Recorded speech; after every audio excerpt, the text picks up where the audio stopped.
Madame, Monsieur, bonsoir. Vente de médicaments en ligne, tarif de vos appels, voix au menu de questions écho ce soir. En ce qui concerne le premier sujet, vous avez certainement dû entendre parler de cette grosse polémique sur l'explosion de la vente en ligne des médicaments au Maroc. Du coup, les pharmaciens sont montés au créneau pour dénoncer un business bien que juteux, mais qui peut nuire gravement à la santé des citoyens et aussi à la santé de ce secteur déjà fragilisé. Sadia Moutaoukil, président du Conseil régional des pharmaciens d'officine du Sud, sera parmi nous pour nous parler des détails de ce projet de circulaire concernant le circuit illicite de vente de médicaments et de produits de santé qui sont, rappelons-le, définis par la loi 1704.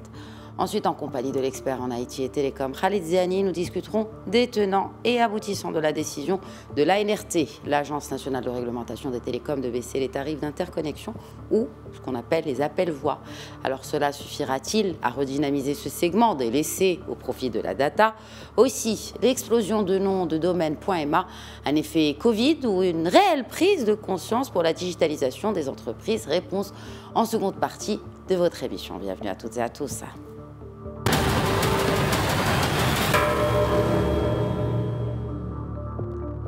Les pharmaciens ont donc saisi le ministère de la Santé pour mettre un terme à la pratique illicite de vente de médicaments en ligne. C'est un récit de Al Abnani.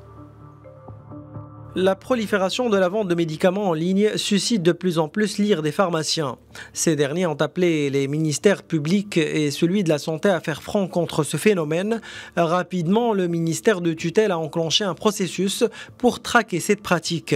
Effectivement, les autorités sanitaires procèdent quotidiennement au démantèlement de réseaux spécialisés dans le trafic de médicaments en ligne et sans ordonnance. Dernière opération en date, l'interception de pas moins de 20 000 boîtes de vitamine C, de zinc et autres médicaments d'origine douteuse.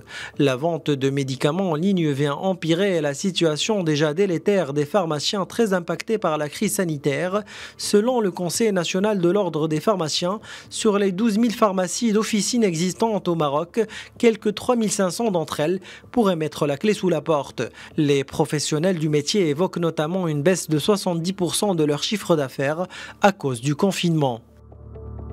J'ai à présent le plaisir d'accueillir depuis Casablanca Sadia Moutaoukil, président du Conseil régional des pharmaciens d'officine du Sud. Bonsoir Sadia Moutaoukil, merci d'être avec nous.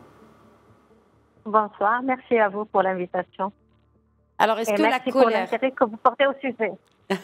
Heureusement, parce que finalement, c'est un sujet qui concerne tous les Marocains. Alors justement, est-ce que après les discussions que vous avez eues, qui ont porté leurs fruits, puisqu'il y a un projet de circulaire qui est dans le pipe par rapport à cette loi, mais est-ce que cette colère a été donc atténuée après ce projet de circulaire, la colère des pharmaciens, Sadia Moutaoukil? Je voudrais juste clarifier un point. Il n'y a pas que le risque économique sur le secteur de l'officine qui est important par rapport à cette problématique, mais c'est surtout et avant tout un problème de santé publique. Bien sûr. Le risque des ventes de médicaments par Internet, tout le monde le sait, un médicament sur 5, c'est-à-dire 50% des médicaments sur Internet, ou bien même 60%, sont des médicaments contrefaits. Ça, c'est les chiffres mondiaux officiels. C'est pas moi qui le dis. Donc, il y a le risque sur la santé, que ce soit par rapport au produit qui peut être dangereux pour la santé, ou bien par rapport à son inefficacité. Et imaginons, par exemple, par rapport à certaines pathologies médicales chroniques, le risque de prendre ces médicaments, il peut avoir des conséquences très, très, très graves. Et Dieu merci, notre pays avait cerné ce sujet par une législation très, très stricte et un circuit bien stérile. J'utilise bien le mot stérile. Circuit stérile, c'est-à-dire qu'il n'y a pas de risque de contamination par des produits contrefaits. Un circuit instauré par la loi, défini par la loi et dans la Alors justement, ce projet de circulaire complète, si vous voulez, ce projet de circulaire complète ce circuit déjà préétabli par le législateur marocain. Tout à fait. Tout à fait. Le législateur, depuis des années, a bouclé ce circuit et c'est ce qui nous a protégés jusque-là contre justement la contrefaçon et les médicaments falsifiés, ce qui n'est pas le cas de pas mal de pays pauvres en Afrique où ce fléau touche jusqu'à 42%, enfin 42% du chiffre mondial de médicaments contrefaits, il est distribué dans les pays pauvres en Afrique. Dieu merci, comme je l'ai dit, grâce à notre législation, on a été protégés. Grâce à ce réseau bien organisé de la fabrication à la distribution jusqu'à la dispensation, on a été protégés. Grâce aussi à une industrie nationale, on a été protégés. Mais le risque, il est là, il plane. Et l'Internet, c'est la voie la plus facile pour écouler ces médicaments contrefaits. Quels sont ces médicaments? Sadia Moutaoukil, on parle de ces médicaments, mais quels sont ces médicaments? On parle de quoi? Est-ce qu'on parle de médicaments? Est-ce qu'on parle de compléments alimentaires? Est-ce qu'on parle d'autres produits de santé? Ce qu'on appelle aussi, donc oui, c'est ça, les produits de santé. Qu'est-ce que c'est? Ça commence par les médicaments. Pas mal de médicaments, dans les psychotropes, certains stimulants d'activité sexuelle, d'autres médicaments destinés aux maladies chroniques et aux compléments alimentaires. Et là encore, c'est encore un problème encore beaucoup plus grave qui est en train d'être légiféré au niveau du ministère de la Santé pour boucler et justement ce volet-là, parce que là, il y a un manque de législation qui laisse la porte ouverte à tout ce qui est contrefait aux médicaments qui peuvent être, aux compléments qui peuvent être dangereux. C'est le cas aussi des produits cosmétiques et des dispositifs médicaux. Bon, heureusement, les dispositifs médicaux, il y a aussi une loi qui a régulé ce secteur et qui demande des autorisations spéciales.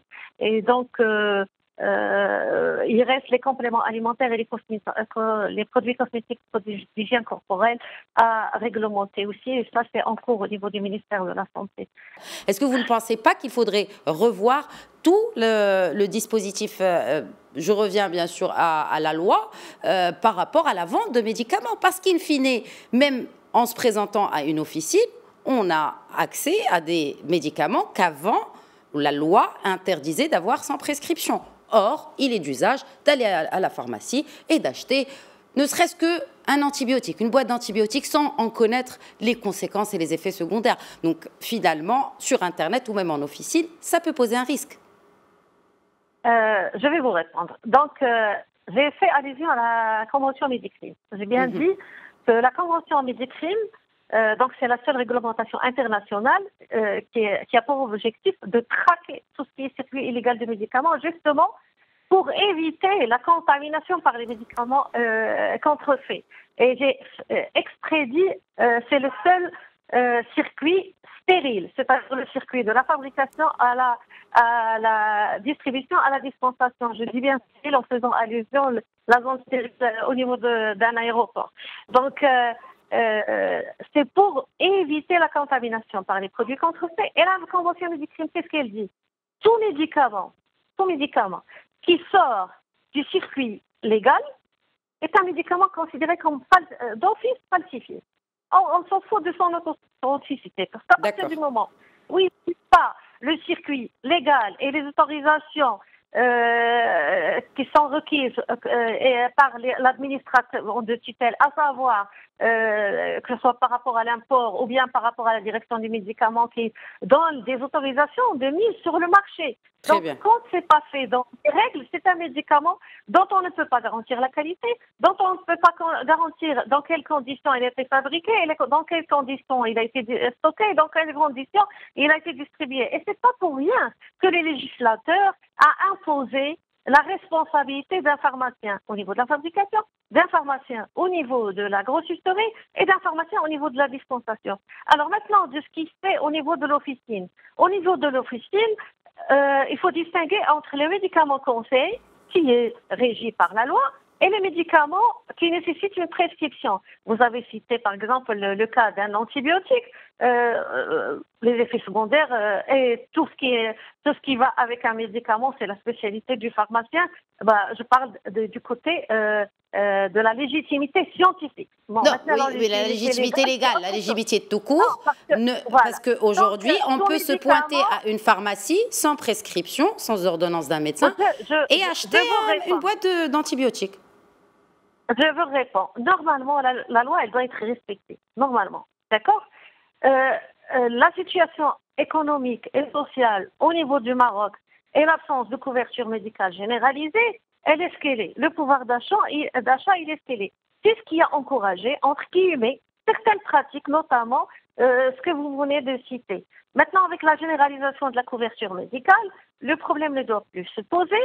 La maîtrise de l'antibiothérapie, de la pharmacocinétique d'un antibiotique, de l'antibiorésistance, des interactions, je pense que là, j'ai pas à faire de plaidoyer pour le pharmacien, donc il est là, il a un conseil avisé en tant que connaisseur du médicament, comme le médecin.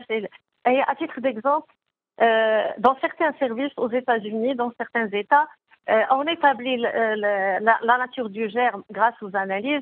Et quand le médecin établit le diagnostic, c'est le pharmacien qui prescrit quel antibiotique. Donc, pour vous dire qu'il y a une certaine complémentarité. Les lois, elles doivent être évolutives en fonction de l'évolution des pathologies, du profil épidémiologique, des conditions socio-économiques et bien sûr de la complémentarité entre deux secteurs vitaux pour la santé et pour tout le système de santé, à savoir les médecins et les pharmaciens. Certaines pathologies au Canada, vous savez, il y a beaucoup de pathologies qui, normalement, ici, ont été soignées, entre guillemets, par les pharmaciens pour les raisons que je vous ai données. Et les Canadiens sont contents depuis 2 ans. Ils ont pu avoir le droit de le faire.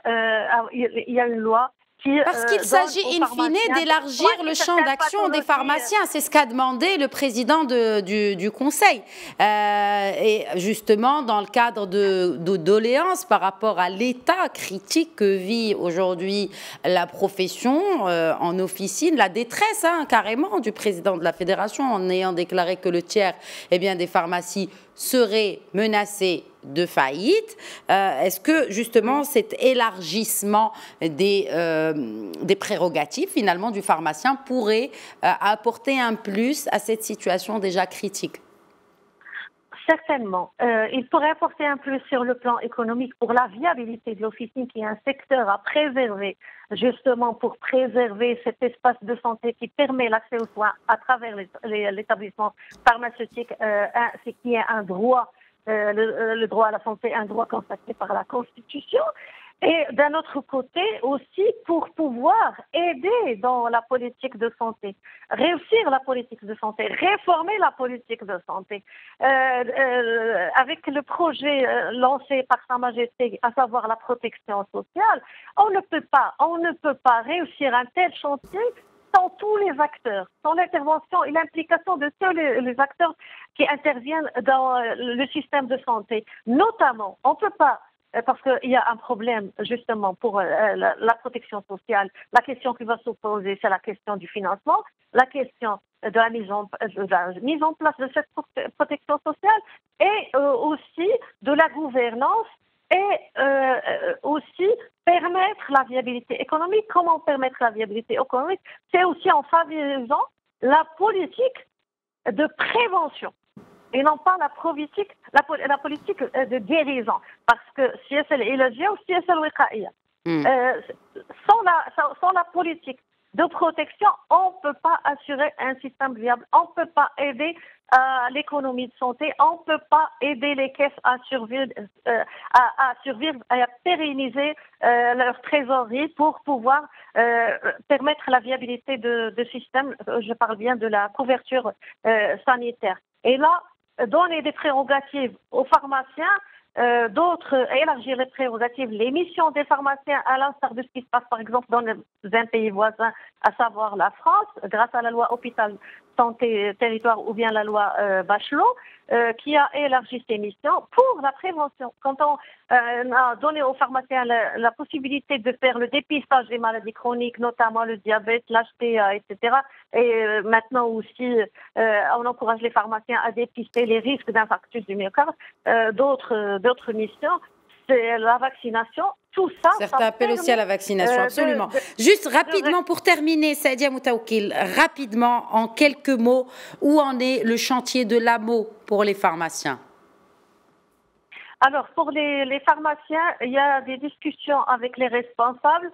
Nous avons aussi transmis des écrits sur lesquels toute la profession est unanime avec toutes ses composantes syndicales et ordinales, à savoir un coefficient d'1,9 fois le SMIC pour la participation des pharmaciens, parce que, comme vous l'avez souligné, une large population pharmaceutique souffre, et surtout avec la baisse des prix, et ce qui justifie aussi d'élargir les missions et d'avoir des honoraires mixtes, pas uniquement dépendants de la marge, parce que la couverture médicale nécessite l'encouragement du générique et notamment, donc ça va plier le chiffre d'affaires encore une fois.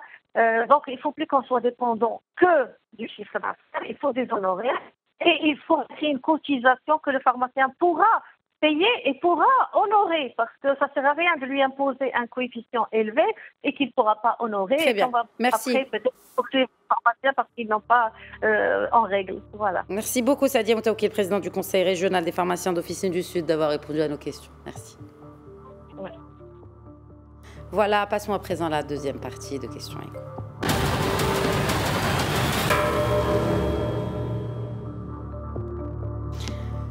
Retour à présent sur la décision de la NRT, de l'Agence nationale de réglementation des télécommunications, sur la baisse des tarifs d'interconnexion voix. C'est un sujet de Al Abdali.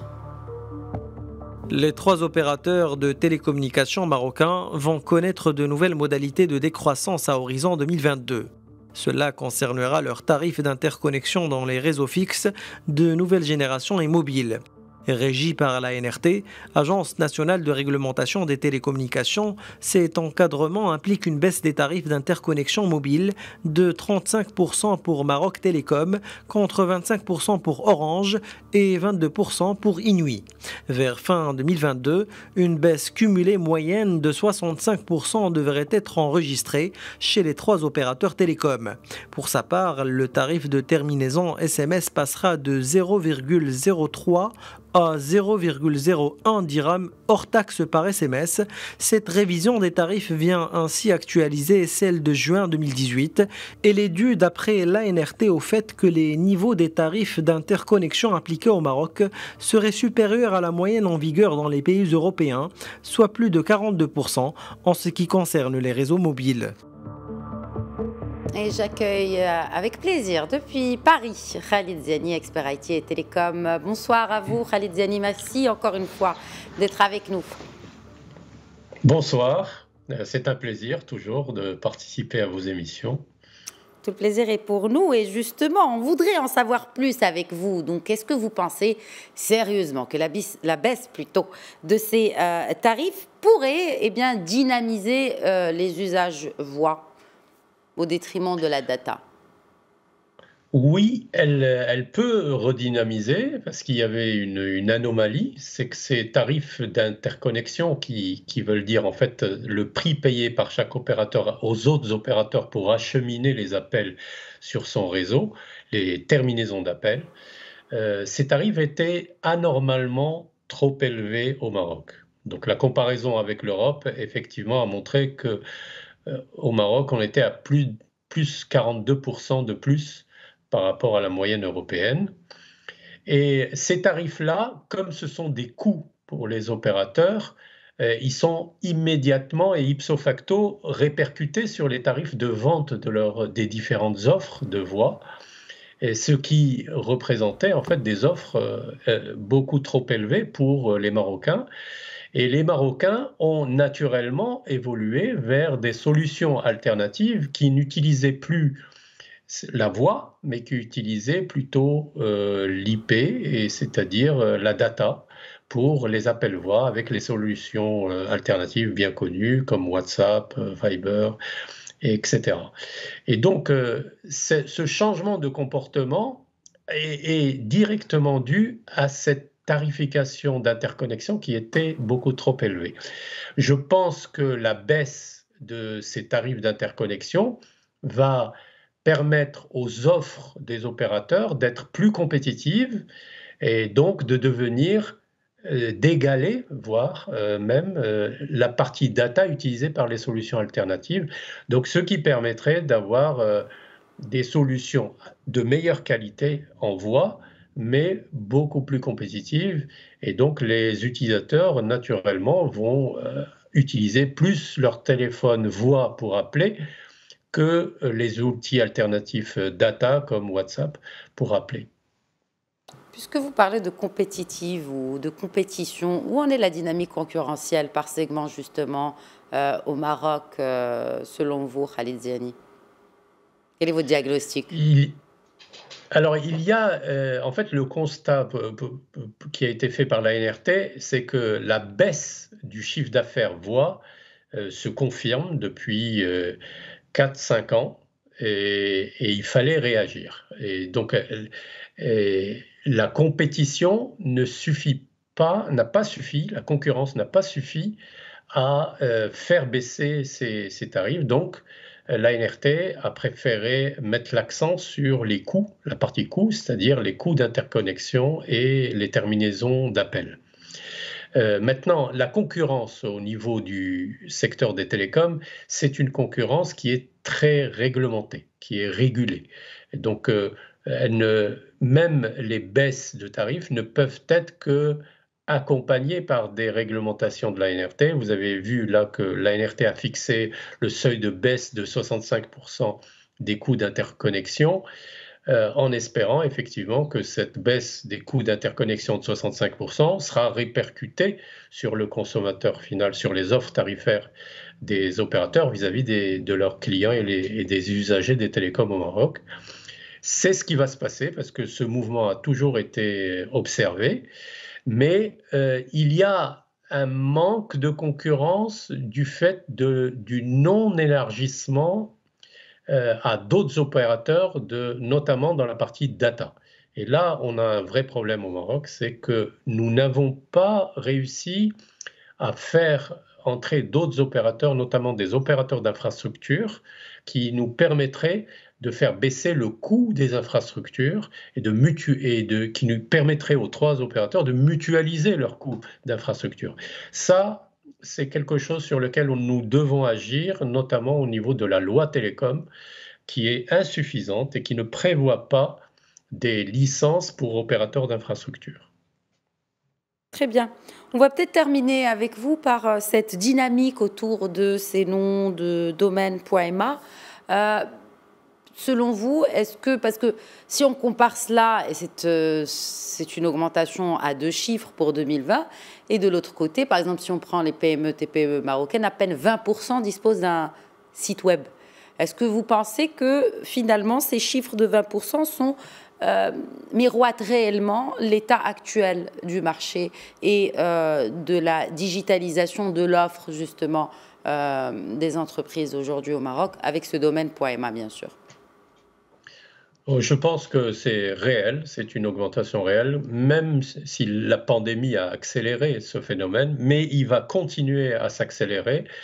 Toutes les entreprises, y compris les toutes petites d'entre elles, ont compris la nécessité d'exister sur Internet. Et le nom de domaine.ma permet d'exister et de signer son authenticité marocaine. Donc je pense que ça va s'accélérer au contraire, même en sortie de pandémie. Nous allons constater une accélération de la souscription à des noms de domaine.ma et à la souscription à des sites web pour toutes les petites entreprises. Même le petit épicier du coin pourra vendre ses marchandises et se faire connaître via Internet, ou ses services d'ailleurs, et se faire connaître via Internet. Donc il y aura nécessairement l'adhésion à des sites web ou à des sites de e-commerce pour pouvoir commercialiser ses marchandises et pour pouvoir se faire connaître. Très bien. Merci beaucoup Khalid Ziani, expert IT et Télécom. Merci d'avoir été avec nous, d'avoir répondu à nos questions ce soir. Merci, au revoir. Au revoir. Voilà, c'est la fin de Questions Écho. Très bonne soirée à toutes et à tous.